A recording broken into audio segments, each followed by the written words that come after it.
You're watching the Eternal Tournament Series. Welcome back, everybody, to the Eternal Tournament Series. We're here in round 5 of 2018 Season 2, Week 5. And I am Calimdir here in the booth with me to break down this matchup between two classic decks is SirRhino. Yep, we've got a pair of 3-1 players here in round 4. So simply put, if they just win the rest of the way, they're going to make top 8. If they lose one, they're going to have to bank on their tiebreakers. They might not be comfortable with that. So Paradox on Skycrag aggro up against DrStein on Big Combre. They know that they can't afford to lose much more here. And as you said, it's a classic. Although there's some twists to at least the Skycrag deck here that we should go over. Yeah, so both of these decks have been established as far as an archetype for a long time, but have come in and out of favor, and so right now are not that tuned, and there's a lot of room for flexibility. And Paradox has an interesting take on the Skycrag deck, which we want to talk about for a minute here. So 4 copies of Morningstar, 2 copies of Katana, and 4 copies of Shogun Scepter is pretty heavy weapon base. And to make up for that, running some Fearless Yetis and Grenadin drones instead of something like Pyro Knight. So just more bodies on the board for all these weapons. And then 2 copies of Mortar to fill out the curve.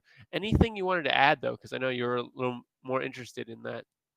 You know, I just like this build of Skycrag. It's very similar to what Farron's Bro's been rocking, except cutting down on mortars for more Morning Stars instead, as you've got a nice number of units that can just stick a weapon on it and push through. And I think that'll work out pretty nicely against what Big Combre does, and that Big Combre doesn't play a lot of removal. They're just trying to stick units, and if you can kill the few small ones and get past the few big ones with the help of weapons, you're going to be in good shape. Vadius with a weapon can do a lot of work against Combre.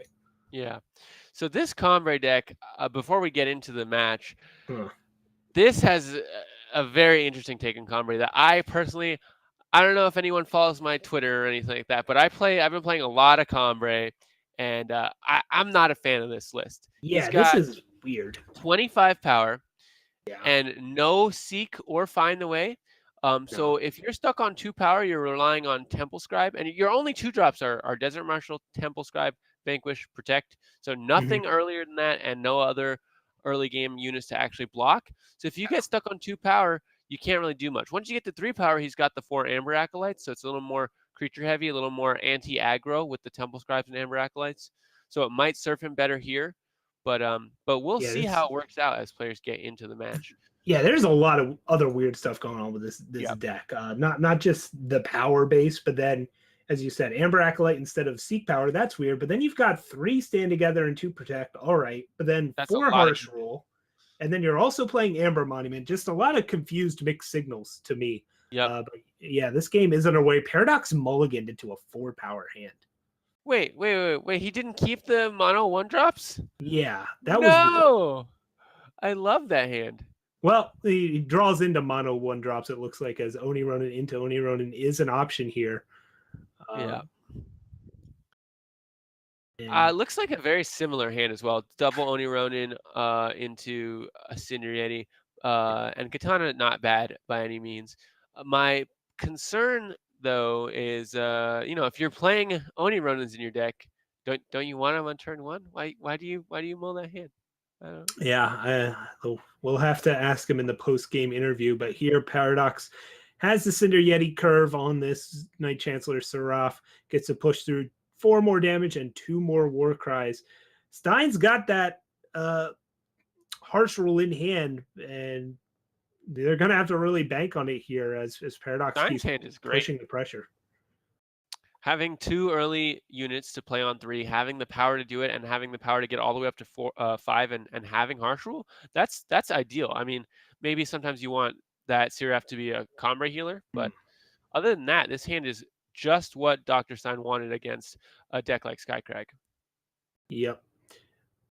So, torching this Seraph, no protects or stand togethers to blow that out, and Paradox got exactly what he wanted off those Warcry hits, and that's a Snow Crush Yeti. So now DrStein can use a Harsh Rule here, will use a Harsh Rule, but that means he's still going to take 5 damage from the Snow Crush Yeti.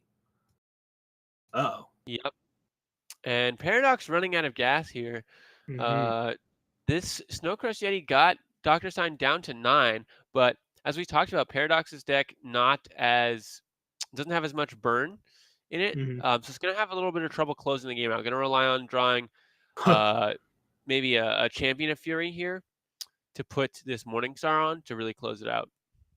Yeah, Champion of Fury with Morningstar would have threatened lethal, but not with this Amber Waystone off the top from DrStein. Going up to 11 health is just backbreaking for Paradox. Yeah, and with the Mystic Ascendant online, I think it's going to be very difficult for Paradox to get back in this game. And there's Amber Monument being good in this match. So, I mean, what can we say? Oh, yeah, DrStein drew plenty of power this game. So our hangups about it didn't crop up in this specific match. Yep. Gonna probably play this Morningstar, it looks like. Nope. Okay. Gonna try and hide that information, I guess. Maybe influence how DrStein attacks or blocks. Yeah. Means the Ascendant comes in here. Paradox, I like this line. Yeah. Sorry. I like this line because he's just not going to win this game very likely at all. So just taking the off chance that maybe you have some weird overwhelm line to sneak in just enough damage is probably more likely than ever stalling the game out with your know, giant Cinder Yeti. Yep. Paradox has 11 damage on board and DrStein's at 11 health, but there's some units in the way that will throw a wrench into the attacking plan. So let's take a look at both players' sideboards now. Oh, man. On the side of Paradox, Caleb's Choice and Backlash are both excellent as they deal with Harsh Rule and makes it much more difficult for DrStein to put the brakes on him. But outside of that, what else is there? Well, the problem with Backlash and Caleb's Choice is they don't deal with the big units that are going to get in your way on board. Right. So I think Obliterate's at least appealing as more face reach, but you can bring in a little more anti-harsh rule tech, but then the problem becomes post-board, DrStein gets to bring in an extra Combray healer, has 3 Copper Hall Bailiffs that they can bring in as far as popping Aegis is concerned. Could even just shift into more of a beatdown deck. They've got Zenith Obelisk and extra stands and can forego harsh rule altogether if they wanted to. I don't think DrStein will do that, but the fact that it's an option is something to keep in mind. But I think DrStein's going to find room for these bailiffs and Combray healers at the very least. Yeah, the combination of Copper Hall Bailiff is so backbreaking, and the extra healer as well. I think the advantage just gets even more in the favor of DrStein, but we'll have to see how he deals with his power base as well, because it's very possible that even with all of DrStein's excellent early game answers like Temple Scribe, Amber Acolyte, Combray healer, and so on, it's you can just get a hammer. It's like, turn 4 Sandstorm Titan. Oh, I died on turn 4. Well, that's unfortunate. Yeah, I think the big player here, especially big post com board or just in general in this matchup, is Vadius. Just that built-in quick draw, that built-in Aegis. He's the premier unit to wear weapons in the face of dealing with Combray threats. So if Paradox can find those, he even has a shot in games that go long. Yeah, definitely. Vadius is definitely the key here. Rakano Outlaw, pretty good, but there's a lot, there's Desert Marshal and Valkyrie Enforcer as answers to that. So even if you put weapons on it, it might end up just dying to, a Sandstorm Titan and a Silence. Yeah, but that is the appeal of Skycrag. We didn't see it last game. It had a decent draw, but a little too much power, but still almost managed to close it out. But that was without drawing its 2 best cards, which I think are Champion of Fury and Vadius, right? Now, of course, on the other side, DrStein can say, well, I didn't draw a Combray healer at any point either. So yeah, I don't think it mattered. Yeah, exactly. But it looks like Paradox's hand is pretty good. We'll see if he keeps it this time, because at this point, who knows? All right, so here comes Oni Ronin turn 1, likely to see the Rakano Outlaw turn 2. Yeah, and maybe most importantly, Paradox was on the play this game. That makes the power level of Oni Ronin absolutely skyrocket, as it'll be able to get in 2 swings against DrStein before he can even think about playing a Seraph. Yeah, and it'll be interesting to see whether Paradox chooses to put this katana on the Rakana Outlaw or wait and put it on the Snowcrust Yeti. I think if we see the Temple Scribe come down this turn, it's almost certainly going to go on the Rakano Outlaw. Really big draw here from DrStein. Had nothing to do this turn other than play depleted power. Instead finds a Temple Scribe to get on board, gain a life, and offer a trade with Oni Ronin. Yep, and there's the katana on Outlaw, and Paradox still going to be able to play one of these 1-drops. Doesn't mind losing the Oni Ronin. Oni Ronin did his job, got in multiple war cries and some damage, and that's really all you can ask of the little guy. Yep, Snowcrust Yeti, the bigger one, is the play here. But Amber Acolyte trades with it despite it being buffed up. DrStein could have gone for the Seraph play there, but it couldn't block Rakano Outlaw anyways, so just wants to develop and guarantee a better curve out. And Paradox not wanting to use the Mortar on Amber Acolyte, and I think rightly so. So just going to take a turn off, get in for 4, and develop the other Snowcrust Yeti and potentially attack for 6 next turn. Yeah, keep in mind Paradox has a lot of weapons in this deck, so keeping this 3/2 Snowcrust Yeti around is very valuable as it can wear Morning Stars or other things like that. And Paradox finds an there's Obliterate Obliterate. off the top. So pair of burn spells. Yeah, this is actually a tough decision for multiple reasons. There's which one do you aim at CRF, and there's also do you even aim one at CRF? I like aiming Mortar. Yeah, I like that because Obliterate hits Sandstorm Titan. Exactly. Having an answer to Titan here is pretty important. Plus, it just hits harder to the face. Yeah. And the upside of casting Obliterate there would have been that DrStein would be at 8, but it's really close. And like you said, Sandstorm Titan just bricks you. And here, Obliterate going to... Oh, well, it turns out there's a Permafrost. So looks like this game's going to be over next turn unless DrStein can find some sort of Aegis as an answer to this Obliterate. Yeah. Obliterate face is a problem here. Combray Healer takes it out of range of that, but now... Well, okay, no, this Desert Marshal. Yeah, Desert Marshal can silence the Permafrost on Reinarch, so it's not like a swing for lethal will be in the cards here either. DrStein might be able to get out of this one. I think if Paradox sees what's happening and decides to aim both burn spells at face, he'll win next turn. Yeah. That would be what he's got to do here. He's got to decide what his outs are, and he decides, make DrStein find a protect or find another Combray Healer, and if he doesn't have it, this torch is going to finish it off. And that's going to be 1-1. Very quick series so far. Yeah, great job by Paradox there, realizing face is the place to be and not jumping the gun on Obliterate. It is always the place. Yeah, because he could have easily pointed Obliterate at that healer pre-swing and gone for it, but recognize the possibility of the Desert Marshal line and okay, I have a torch, I can finish him off that route instead. Yep. And we'll see if players take a minute to take a look at their sideboards again, maybe DrStein reconsider something. I doubt it though. I mean, I think Skycrack is a pretty straightforward aggro deck. So sideboarding as it and against it are pretty simple. So players should get back into the match pretty quickly. I think it's slightly favored for DrStein still. But we'll see who's on the play. I think something notable that game was like DrStein drew harsh rules and kind of just had them sit in hand and let his units do the work.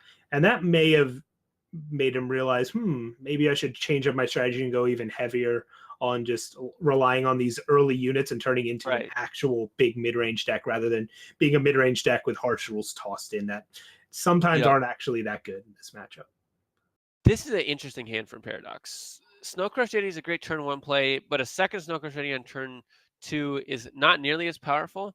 And Vadius is good, but he needs a lot of support. And when 4 of the cards in your hand are power, it's hard. He ends up keeping it though, and I think that's fine. Yeah, keeping 4 power hands is sketchy, but again, crucially on the play, and your curve did go up post-board with the addition of the Obliterates. Right. But there is some real flood potential with this hand, but with Vadius there, it helps mitigate it a little bit.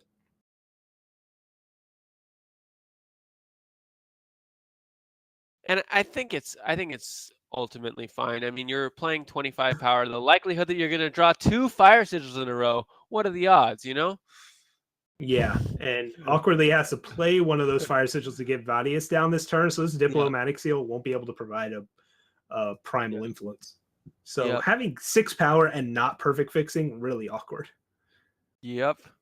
Still needs one more primal influence to really get for Champion of Fury. And oh, well, there's the primal sigil. Just what he wanted, right? Yeah, not great. So we talked about the risk of keeping this hand. You could have mulled into a 2 or 3 power hand and hopefully had the 1 in true drops, but instead, DrStein's looking really good here. Or maybe it's just Paradox is looking Wow. bad. Wow. Yeah, I think on average this hand is better than most, right? So I think it's above the 50%. So I think keeping it from Paradox is correct. And it's not like the game's over, right? He could No. still ultimate Vadius, which is a real threat. Yeah, that's what we talked about. Vadius can get you out of these kind of ugly situations if your opponent isn't pressuring you hard enough. And DrStein has a Desert Marshal, has a Vanquish, so that will actually answer this Chakram, as you can let Vadius hit you and then pop the Aegis, then silence it. But then the Vadius will still be alive if you go in that order. Yep. Depends on what how he chooses to do it. He could let the Chakram live or let the Vadius live. And I think letting the Vadius live is really not that big a deal when you have so many ways to block it. Yeah. Yeah, I think silencing Steel Fang Chakram takes precedence over dealing with Vadius. I think I can agree with that. But maybe DrStein doesn't. We'll see. Wow, just takes it. Okay. Really wants that Temple Scribe around rather than, you're at 27. You can take you can take a hit. Oh, well then. A second Desert Desert Marshal is not bad. Yeah. And yeah, Cinder Yeti off the top here is a bit of a saving grace for Paradox. Gets him some of that card advantage, gets him back on tempo, but it's still pretty late, and it might be too late with these 2 Desert Marshals. Now the A space here, sure, with only 1 plus blocker out of the way, it makes sense. But here we go. Double Desert Marshal is just going to be huge here. Yep. And I'm not sure how Paradox gets out of this. He does have the torch to break up blocks a little bit. Yeah, it's ride with the Rakano Outlaw now, essentially, to the win is what the hope is. You could use Torch to keep Vadius alive if these are how the blocks remain, and force them to use a removal spell on him. Which I think is fine. He still trades with either Healer or Seraph, which is relevant. And Seraph can start activating, but he's just going to eat this Vanquish, I think. Yeah, now that DrStein has a second Vanquish. Oh, okay. He goes with the Seraph activation. That's a little greedy, but at 18 health, I think it's a fine line to take as well. It's a bit greedy, but a 4/4 is pretty relevant on this board, so it turns out okay. Yeah, your absolute worst case scenario is you get a 0/0 that doubles into a 0/0 and dies. But, this is about your medium case scenario, and as you said, it's the biggest thing on the board already with Vadius going away. Oh, that's fine. That's pretty okay. Yeah, now DrStein doesn't even have to worry about madness. So Paradox just has to draw 4 obliterates, and he's got 3 in his deck, so looking good. Paradox only needs 3 obliterates. DrStein's at 18. Oh, correct. Well, he's got 3 in his deck. Yeah. So Heart of the Cards and all that, I suppose. Yep. And this is a gutsy attack here. Yeah, I guess he's banking on somehow these war cries being really useful, or you don't have time to wait for 3 obliterates because the clock that Seraph activating presents is too quick because the Stream Protector can hit for 12. So I think you don't have many outs though. Ooh, Killer Tranquil Scholar. Killer. Okay. Oh, no big deal. All right, that's kind of winning the lottery twice, right? You hit the Scholar and then it got Killer, and that's really going to shrink the outs Paradox has in this spot. And there's another Primal Sigil. Well, this was the risk of keeping a 4 power hand, but yeah, drawing 10 power, no matter how much you started out with, is not where you want to be with Skycrack. Yeah, and that's going to do it for this match. So we're going to take a look and see if we can find some backups for you. DrStein taking that matchup 2-1 over Paradox on Skycrag. Mhm. Let's see who else is still playing. That was a pretty quick match, so we should still have some more stuff for you guys at home. Yeah, we've got top men looking through the bracket, seeing Yep. what's still outstanding there. Actually, not too many matches still in progress, but still enough that I think we can jump into one potentially.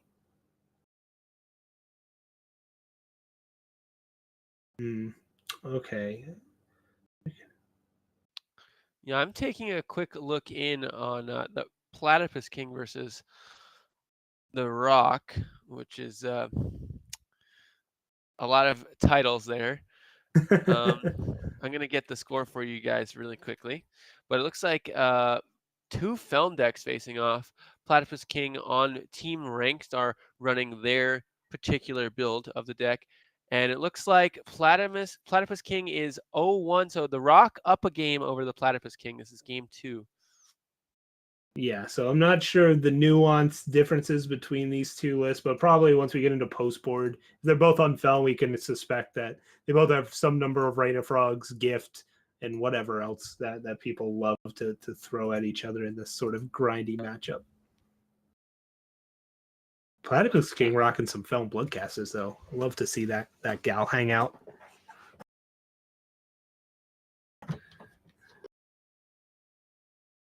Yeah, and so ThePlatypusKing's build has the full 4 Feast Caller, Black Sky Harbinger, Champion, etc. Only 3 Bloodcasters and running 4 Levitate, which I think is interesting.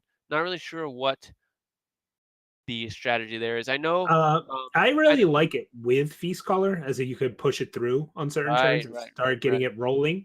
And it's just an Aegis pop, and as we see, Aegis units are all over the place. So it's both good with your Feast Caller and against opposing Feast Callers. Makes sense. I was gonna say it saw a little bit of play in a time where Rakano was rampant. But yeah, now we're once again in a pretty Aegis heavy meta with a lot of Feln going around, a lot of Feast Callers. So I actually, you've talked me into it.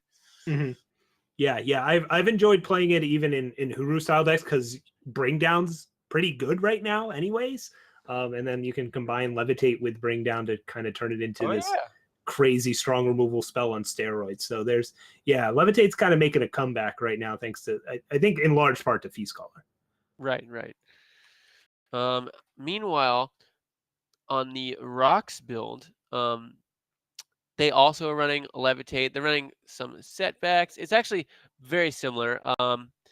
The only main difference being Lightning Strike in one build versus the other and a Zindel's Gift main deck versus the other. But I think post-board, we're going to see a lot of the same cards.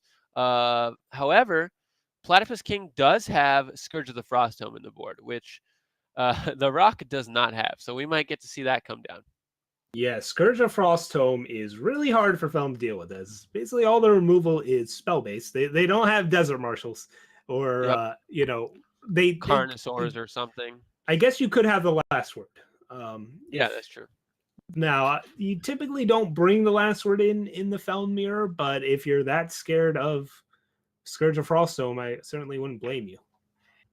Yeah, and I don't think either player has the last word in their 75/90 anywhere. So not a possibility. If Scourge comes down, the only answer is Eye of Winter, it looks like. Well, that doesn't really answer it, right? Yeah, it doesn't really do anything. You can permafrost it all you want, but it's still going to be in play, preventing you from casting spells, and that's going to hamstring you pretty hard. Yep. And ThePlatypusKing draws a Zindel's Gift, which is pretty big here. Gonna use this Varus Favor to open the way for it next turn. And feeding time as well for this champion. So looking very good for ThePlatypusKing here. Yeah, it is all set up. TheRocke can try and dig and hopefully find another Cobalt Waystone, but he's already played 3 this game. Yeah, and we don't know what he has in his hand. I guess the way he's trying to curve out, he couldn't really afford to slow roll any of those Waystones, and that's gonna that could end up really being a problem. Yeah. And there's Feast Caller, which is going to be pretty good in this scenario, but I think with what's already on the board, and with the Azindel's gift coming down, it's gonna Not yeah. be really tough for him. I'm not a fan of the sequencing from TheRocke. I'm a real stickler when it comes to lines of play and Feln control. And if you know you're going to cast Wind the Elders and you have a lot of power, just cast it. Yeah, Just cast because it first. you might play something. Yeah. Yeah, and then see if you want to play Feast Caller. What if you drew a Champion of Cunning? Wouldn't you have rather played that on this board? Probably. Yeah, Wisdom of Elders is a card that has had a lot of debate, and I think for the most part, people, the biggest grievance that comes up is, you know, not or missing opportunities to play cards you could have played. Mm-hmm. Speaking of like missing opportunities, PlatypusKing opted to not go for the gift this turn. Instead, used the Sabo, popped an Aegis, found another Sabo. So, he can just take that strategize he saw out of hand as well here. Yep. I mean, I guess it's a little more tempo efficient, but it is kind of strange.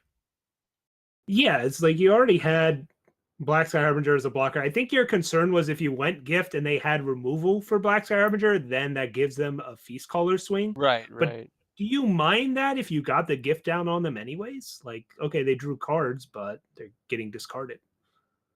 But the gift comes down now, and the 2 Feast Callers are going to be very sad.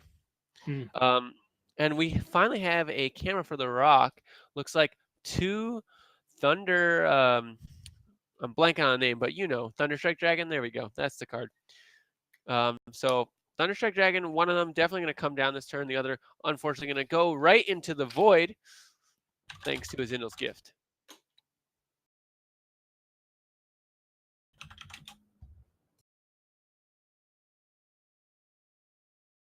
All right, so yeah, that is I guess one way to 1-for-1 a Thunderstrike Dragon is get him to discard half. But even though PlatypusKing landed the gift, this is sometimes what can happen is you get behind on board in the meantime, and you've got to find a way to catch back up. But Dark returning a Champion of Cunning and having the biggest Aegis flyer on the board is a good way to do that. Yeah, and then having the Black Sky Harbinger to play again next turn, plus reload from Wisdom. It's looking pretty good for TheRocke, and I'm not sure about this activation. What can he draw to play on 2 power there? I guess Permafrost is it. But yeah, with this second Harbinger now, I think it's going to be very, very difficult, next to impossible, for the PlatypusKing to lose this game. Yeah, he's popping all the Aegises, has all of the biggest flyers on the board. Sabotage is a miserably bad top deck. And yeah. And it looks like we may have mixed up our hand and main camps. But rest assured, the Rock's hand isn't that interesting at this point. And the PlatypusKing's hand is good enough to get the job done. And a Desperation Swing comes out, and it looks like 2 power is drawn. So that's going to be the end of the game for TheRocke. As next turn, PlatypusKing will swing in for lethal. Yeah, he went digging with the Feast Callers, did not find anything of note. And yeah, that's all she wrote. Now, with that match, was that what, 1-0? Or was that so players are now 1-1. So we're going to get to see game 3 here in the Feln control mirror. And hopefully we'll see Skirted Frostome.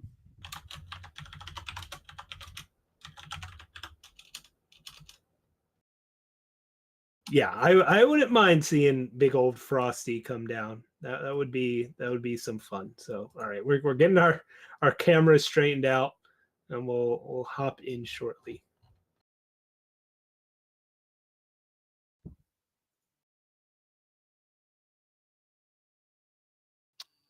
All right, so just a brief moment while we get hand cam set up properly this time. But yeah, I think that PlatypusKing has a slight advantage. There's just a little bit more anti-aggro going on in the team rank star sideboard plan. Yeah, let me see if I can look look at this. So yeah, the Rock's got the Thunderstrike Dragon. It's I wish I had both lists just side by side right now. It'd be easier to compare and contrast. Platy has more Thunderstrike Dragons. All right, so he's and the Frostome. Yeah, I like that. I like that. I like having more dragons and more dragons on top of more dragons. Yep. I'm just taking a look at the removal suite for both decks. It looks like fairly even across the board, and there's targets for Annihilate in both decks. So, yeah, Joan Feastcaller showing up now in Feln kind of brought back a relevant Annihilate target, right? Before, for a while, there wasn't any great targets. Then Vara got popular in Feln, obviously, with the Champion of Cunning changes. So at least that was a target. It wasn't a great one, but it was a target. And then the Vara nerf shifted it back to no great targets. And now, Joan Feastcaller, hey, Annihilate targets back on the menu, boys. All right, so players are in the game. 2 Feast Callers for Rock is pretty good, but very slow. PlatypusKing might end up getting something to play off of this, strategize, and maybe develop his board a little earlier, but we'll see how it works out. Sabotage almost certainly going to come down here, though. And I think I might have a spectator bug because it looks like PlatypusKing's hand is roughly the size of infinity. That does sound like a bug, as it is very much normal sized on my screen. So while you fix that up, I'll take the reins here as players are just developing their power, figuring out how to dole out their resources, carefully holding on to their waystones and favors to play that game of chicken with their face Aegis. Yeah, and I think as we see the hands developing, it's looking pretty similar speed for both players, and I think TheRocke having more Feast Callers is going to end up giving him the advantage right now because, sure, PlatypusKing can Vera's favor in Cold Blood 1, but that's very slow, and I don't think really good enough. So he needs to find some more proactive stuff. TheRocke with a pretty aggressive strategize here. It's not like he's digging for anything in particular and already had the power to cast these Feast Colors, but now has to make a tricky decision. Maybe bottom the Harbinger in this spot. I think you want all of this power, and the Permafrost Vera's Favor combo is useful. And that's why we see the Harbinger goes to the bottom of the deck. We also could have seen Vera's Favor go to the bottom and be like, okay, we'll ping with our Harbinger instead. But that's a much, much more expensive combination. So yeah, and then the problem with that is you're losing one of your cheaper Aegis pops to set up your Permafrost with Feast Caller. Right. So that would have been an issue. Plus, you wouldn't have had a 6 power in hand anymore until you drew this Island's Favor. Yep. So now TheRocke, I think, will simply play an Island's Favor, play that Sigil, and kind of chain face Aegis for a bit here. But if this first Feast Caller were to die in combat with another Feast Caller, the Dark Return to 5/5 Feast Caller would be very relevant. Yeah, and that's the power of Permafrost here. It shuts off Dark Return. So TheRocke has to decide, will he try and go equally proactive and get a Feast Caller of his own, or will he go really safe here, use Vera's Favor and Permafrost, be wary of the fact that PlatypusKing could be playing Unseal? Yeah, there's 2 Unseals in the sideboard for PlatypusKing, which can counter Permafrost. So this is, shields are about as down as they will be for the PlatypusKing here. Might want to take that opening while you can. I think knowing both hands, I would definitely go with the line of Vera's Favor into Permafrost. Just because you have more Feast Callers, so you just want to give PlatypusKing the least draws possible to find answers. And you'll have plenty of time to establish your Feast Callers, but he goes with the Feast Caller plan, and that gives PlatypusKing a window to get back into this game as far as having card advantage off these Feast Callers. Yeah, TheRocke gets a 2-for-1 there as Feast Caller eats a Permafrost and a Cold Blood, but of course Feast Caller gets to swing and draw cards. And so now TheRocke doesn't want to chance this Feast Caller drawing 2 more cards as it starts to snowball, and will now go with the permafrost line. Yeah, that was a dark return on the top of the Yeah. deck. And there is a Jotun Feast Caller in Yeah. the void for the rock. So that is huge. And that's actually something to talk about here. Why did Platypus King go permafrost into cold blood rather than cold blood into permafrost, right? It's actually better to keep the Feast Color on the board with a permafrost on it. You can't dark return it, and there's no way for Feln to break the permafrost. So that sequencing couldn't end up being a big deal in this game. Yeah, I think it's probably more of a force of habit thing, but definitely a misplay. Yeah, there's some nuance with dealing with these crazy Aegis units. That's for sure. So here comes Bloodcaster, which is a pretty good card in this matchup. Feln Bloodcaster is just a really cool, very versatile card. Yeah, but wow, not going to be good enough. So going with the Feast Color rather than dark returning a Feast Color, and Platypus King finds Avara's Favor off the top to deal with this second one. But still, the Rock's in pretty good shape. Gets to dark return one of these. It's up to Platypus King to find something good off the top. Activating Bloodcaster next turn would not be so great for them, as it draws one card, pops a face Aegis. Not too bad, but it's just going to be staring down a 5/5 Feast Color that's going to start snowballing. Yeah, and I think okay, no. I was checking to see if the Rock had a Feast Color that had it attacked at least once, but that is not the case. Only the Platypus King does, and that one is permafrosted for all of eternity. Okay, well. Wow.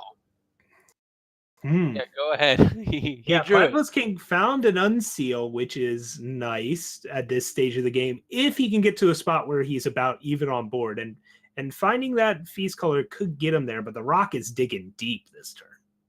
Yep.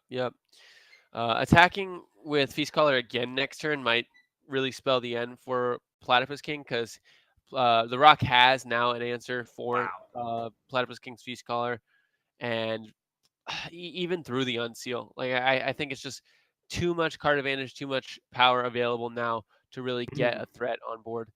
The Rock opting to hold on to both removal spells here. Didn't want to deploy either of them. Doesn't care too much about the Bloodcaster, but now does, as it's a very potent double blocker on this board. Yep. And then next turn, once this Feast Color is dealt with, the champion comes down, and I think that closes the game out really fast for the Rock. Platypus King will need an extraordinary series of draws here. Yeah, the Rock crucially has enough power to cast both an Aegis Ping in Vera's Favor and 2 4-cost removal spells this turn. Turns that Feast Color into a pig, so this Dark Return continues to just be miserable. And in comes this Feast, and this is looking over. Yeah, it's all but over at this point. I mean, Platypus King could draw Scourge of Frostholm and not be able to block Champion of Cunning. I'm not sure. He could. All right, Scourge of Frostholm would be okay because it would maybe negate a lot of the card draw, and then you draw answers to Champion of Cunning. But I don't know. How about Dark Returning also, a pig? You can't cast. Yeah, you also can't cast Scourge of Frostholm. So I just don't know. Yeah, Platypus King's only play available to him is Dark Returning a pig, and he opts to not do that. Opts to not use the 7-cost Aegis pop, and the Rock is filling up the hand, not finding anything amazing, but still finding lots of things, and that's getting probably closer to the amazing cards. And honestly, the Sabotage is going to even cut into Platypus King's chances, even as minuscule as they already were. Yep. If you're the Rock, I don't think you care one iota about this Zindal's Gift. You can draw 5 cards a turn at this point. Yep. The Dark Return's not doing anything either, I guess, so it doesn't matter.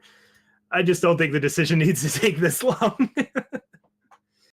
I think the Platypus King's best out here is to somehow reduce the attack of this Jotun Feast Color, and then have the Rock draw their entire deck and lose. Yeah, that's a reasonable line. Yeah, totally reasonable. Just get more Feast Colors. Yeah. Bottomed it. No way. More card advantage is always good. He didn't want to take the risk of Platypus King somehow drawing it from the top of his deck through a face Aegis, and Platypus King only at 9 power. Yeah. I don't know. Hey, yeah, you know, it's a game of margins or something. Yes, and here comes Levitate, take care of that Aegis finally, and Harbinger to come down next turn after Okay, he's dead. and that will seal up the game here, as yeah, A space is the place. Yep, and TheRocke takes the matchup 2-1 over the Platypus King in the Feln control mirror. Jotun Feastcaller coming in big here in this match. And that's going to be it for our coverage of this round, but we have more coverage after this. And before we go to break, let's take a minute to talk about the ETS and how you, the viewer at home, can help support us. If you enjoy the ETS and you enjoy participating or watching our coverage that we do for you and all the people at aReNGee put on, you can support them via our Patreon, which we have at patreon.com/RNGeternal. We have several tiers, and we have a bunch of goals we're trying to meet. Um, I think. Do you want to talk about some of the cool goals we're going for? Yeah, sure. Cool goals. Yeah, some of the upcoming stretch goals are things like Discord server migration. So we have a lot more of the tournaments run just within our own Discord and get all this fancy bells and whistles set up. Better stats, B streams for premier events. So you actually have two channels to tune into, extra major events, all sorts of sweet stuff. Basically, all the money we get, it doesn't go to my pockets or your pockets, Gabe. It goes back into the players and the events pockets just to make everything about the coverage and the Eternal Tournament Series better. So consider being a Patreon, a patron, or just subscribe on Twitch, follow on Twitch, whatever support you can give, we certainly appreciate. So whatever avenue you enjoy, as long as you enjoy the ETS, we will appreciate your support. And yeah, that'll do it for our self-advertising, and we're gonna see you guys again in the next round, round 6 of the ETS.